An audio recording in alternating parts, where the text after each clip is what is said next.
With Red Dead Redemption 2 just a few weeks away, there's still many questions that I personally have. Obviously, Rockstar Games still has a lot of new information, images, and some footage to be revealed up to release, but I imagine many of our questions will be answered once we play the game. Now, one of my big questions was on Native American culture impacting Red Dead Redemption 2, and thanks to a new preview, that question has finally been answered. But today we have a lot of new information to go over, including more proof that Mexico and New Austin are indeed back, more character artwork has been revealed, and obviously our first details on Native Americans in Red Dead Redemption 2. But before we get to all of that, if you have not heard, I'm doing a giveaway for Red Dead Redemption 2. All you have to do is check the link in the description to enter and just be an active subscriber. Winners will actually be announced in, I believe, just 2 more days. Now, also consider becoming a channel member. Big shout out to some of the newest members, Shane Downey and Jacob Broom, for supporting the channel. You can do so by clicking that join button.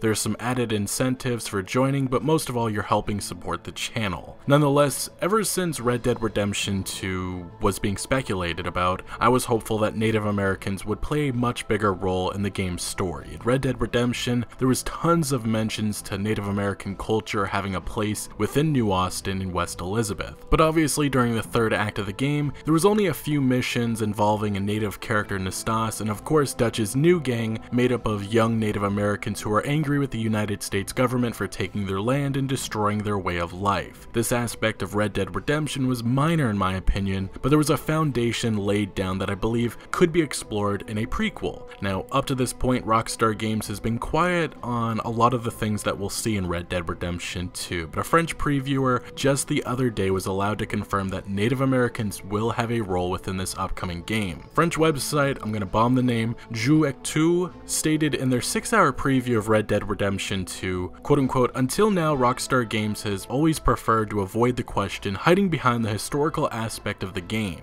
but today we can certify to you that Native Americans will indeed be present in the game, the latter appearing for the first time after 2 hours of play, through a cinematic and quick discussion between Arthur Morgan and old Hosea Matthews, explaining that their people have suffered a lot in recent years. It remains to be seen how the Rockstar team decides to integrate them into the story." Furthermore, in the French video, the previewer noted that the conversation between Hosea Matthews and Arthur Morgan began when a few natives were spotted on a hill. This is when they asked Rockstar if Native Americans would have a role in the game, and Rockstar confirmed, but wouldn't go into detail at all, which is probably for the best. So as I said before, we've speculated about this for years. In the early part of Red Dead Redemption, a character, Jake, talks about Fort Mercer to John Marston and speculates that the soldiers abandoned it because they moved up north to fight Native Americans. Drew McFarlane talks about his battles with Native Americans decades before the events of Red Dead Redemption. Throughout the world of Red Dead Redemption, you can also find arrows and teepees, which indicate the presence of Native Americans before. Even to the leaked RDR map, there was some interesting location names, which originated from native languages. And the first trailer also had a dream catcher on a tree, which had me thinking that we would see maybe a tribe still alive. Now obviously we've met Charles Smith, and an unknown native character was spotted in the recent gameplay video, so maybe Native American culture will have a bigger impact on Red Dead Redemption 2's story. We just don't really know for sure. But at least now, we do know that they are indeed included in the game. But next, as some of you already know, a Dutch previewer accidentally confirmed that New Austin, Nuevo, Paraiso, and well, the entire world map of Red Dead Redemption was back. They were forced to take down their confirmation, but the new statement Rockstar had them put out didn't deny the claim because it isn't false. And thanks to members of the GTA forums, it appears we have further confirmation. User Salanok used the world map which was shown in the pre-order bonuses back in June and lined it up almost perfectly with locations from Red Dead Redemption. User Red Dead Rebel putting an image together which shows a little better how it matches up. Interestingly, it seems this world map extends further north and also further south. Specifically with the southern part,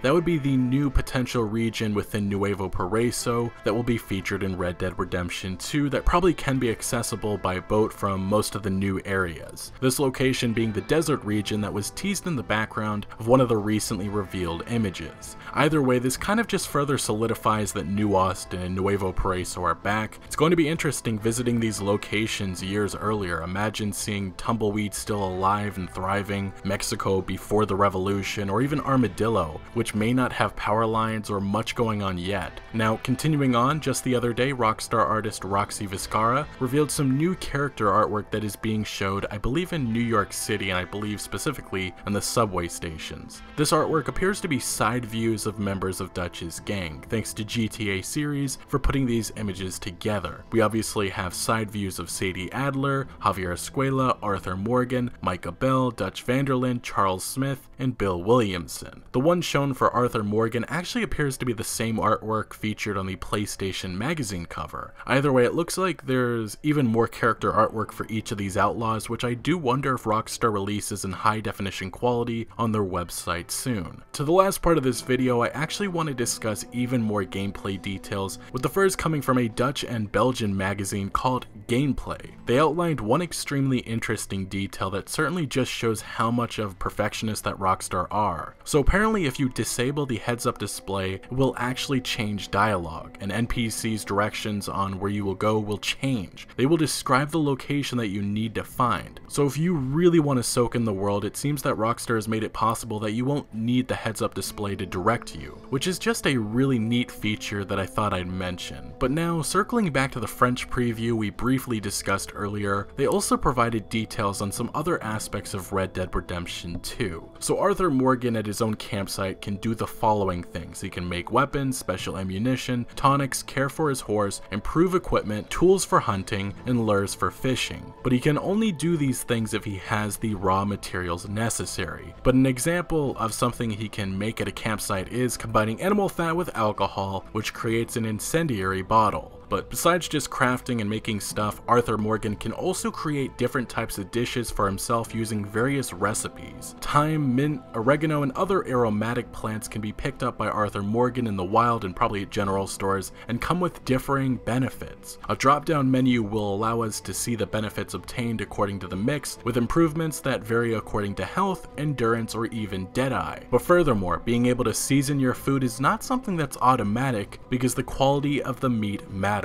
A meat of poor quality cannot be seasoned, forcing Arthur Morgan to consume it raw, which only has limited benefits. So, as previously revealed, taking out an animal with a bow and arrow and aiming for a headshot is much better and rewarding than throwing a stick of dynamite or shooting multiple times with a shotgun. But after you finish cooking, you don't have to actually eat the food right away, as there is an option to bag it up for later. So there is actually one more detail I wanted to point out from this article. I'm gonna have to say it's kind of spoilery. There's a certain interaction that you may or may not have within your time in Red Dead Redemption 2 that is extremely unique, and I wanted to discuss this because it's just really interesting, but it's also really wacky. But I'm gonna put a tag below if you want to skip ahead not to hear this, because I certainly know a lot of people don't want any spoilers regarding any story elements, and I completely understand that, but most of this article is extremely spoiler free. This is the only thing that I kind of found that some people may not want to hear, so I really just wanted to mention that before we go over it. So I'm actually going to read specifically what they say. So it's not just the wildlife that you have to be wary of, since some natives behave very strangely. We have indeed fallen on a young woman kneeling before a large tree, moaning and crying with all her tears. Approaching her and trying to reassure her, it was found that she had a knife stuck in her leg, and it is in trying to help her that she threw herself on as like a rabid strum, ready to slice the chin strap. With a look and attitude close to the modern zombie, able to move at a crazy speed, the good woman was quickly joined by two men having visibly absorbed the same substances, since their wild and jerky behavior was identical. It was by shooting them that we could see that they had their faces covered with a dried white makeup, recalling the masks worn during the Day of the Dead, a festival well known in Mexico. A chance encounter that took place in the middle of the night, the evening of a full moon. A coincidence? Question mark. So I think that this is going to be like a stranger event, and the thing is, in Red Dead Redemption 2, it seems like there's going to be a lot of wackiness. I mean, Red Dead Redemption had a lot of that, and I'm excited by this. I don't know if this is like some type of cult or a gang that we could encounter, but it's certainly interesting. Could this be an example of voodoo magic taking place in the Bayou area? Maybe, especially with this happening in the fictionalized New Orleans area. There could be much more to just this strange interaction. But yeah, this article featured a lot of amazing details. I'm going to leave a link in the description if you want to read up on it. But yeah, the biggest takeaways are Native Americans are confirmed, and it seems like Arthur Morgan's a very serious cook. But right now guys, we're under 20 days to go, these few remaining weeks left. Expect a lot more information to get released by Rockstar Games, but make sure you are subscribed with notifications on for all the content to come before and post release. I'm planning on a lot of things right now, but in all honesty, the only game I really can think about is Red Dead Redemption 2. It's the only thing on my mind, and it's a surreal feeling that we're so close to experiencing this. Anyway, let me know your thoughts on the topics that we discussed today down in the comment section below, but thank you for watching. Make sure to leave a like if you did enjoy this video or found any informative value, and consider subscribing for much more Red Dead Redemption 2 content to come, as I'm one of your best sources on this upcoming game. And remember, Outlaws for life.